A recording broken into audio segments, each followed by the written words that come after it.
There's a saying, a person is only as big as their thoughts. This timeless truth has shaped countless lives, proving that what we think consistently becomes the reality we experience. And as Napoleon Hill wrote in Think and Grow Rich, whatever a person thinks about consistently, their life becomes a reflection of those thoughts. But if thoughts truly shape destiny, why don't most people become successful? Is it because they don't think deeply enough? Or because they fail to recognize their own potential? This story offers the answer. In a small town near a busy railway station lived a beggar who survived by asking travelers for coins. Every day he sat on the platform, hand outstretched, believing begging was the only life he was meant to live.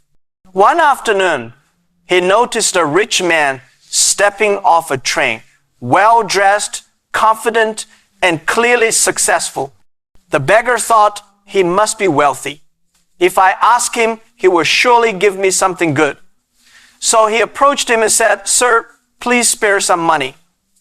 Instead of giving him anything, the businessman looked him in the eyes and asked, "Do you always just take from people? Have you ever given anything in return?"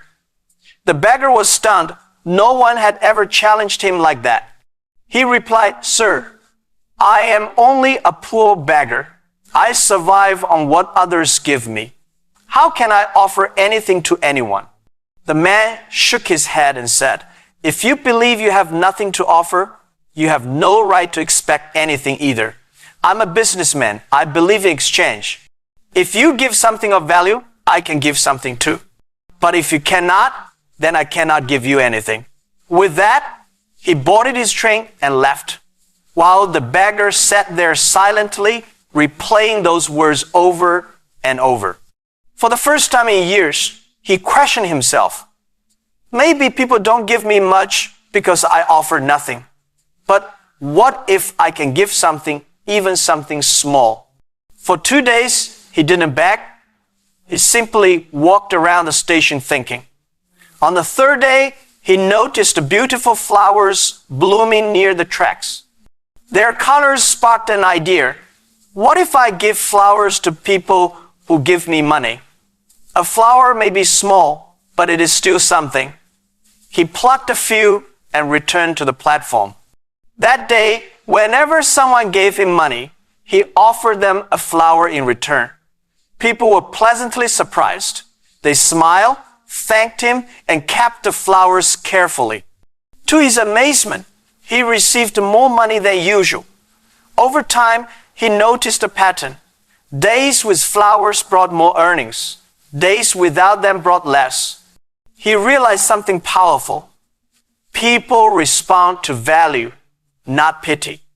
Even a small gesture made him feel dignified and made others feel appreciated. One day, while offering flowers inside a train, he saw the same wealthy man sitting by the window. Excited, he rushed to him and said, "Sir, today I have something to offer you. If you give me something, I will give you these flowers in return." The businessman smiled, handed him money, and accepted the flowers. Then he said, "Now you are a businessman just like me." Those words struck deeply. Could he really be more than a beggar? Could he truly build a life beyond begging? That evening, standing on the platform, he looked up at the sky and declared, "I am not a beggar. I am a businessman. I can succeed too." People stared, thinking he had gone mad, but he didn't care. Something inside of him had awakened. The next morning, the beggar was gone. 6 months later, 2 well-dressed men met at the same station. One asked, "Do you recognize me?" The other replied, "No, I don't think so." The first man smiled and said, "We met twice, once when you refused me money, and once when I gave you flowers." The businessman was shocked. "You were that beggar?" "Yes," he said proudly. "And today, I ran a growing flower business." Your words changed everything. I learned that we only receive when we are ready to give. When I began to see myself as a businessman, others saw me that way too. People weren't giving me alms, they were buying my flowers. I saved, bought more flowers, and started selling in larger quantities. That is how my business grew. The two men nodded and walked away, leaving behind a powerful truth. You become what you believe yourself to be, and when you change your thoughts, you change your future.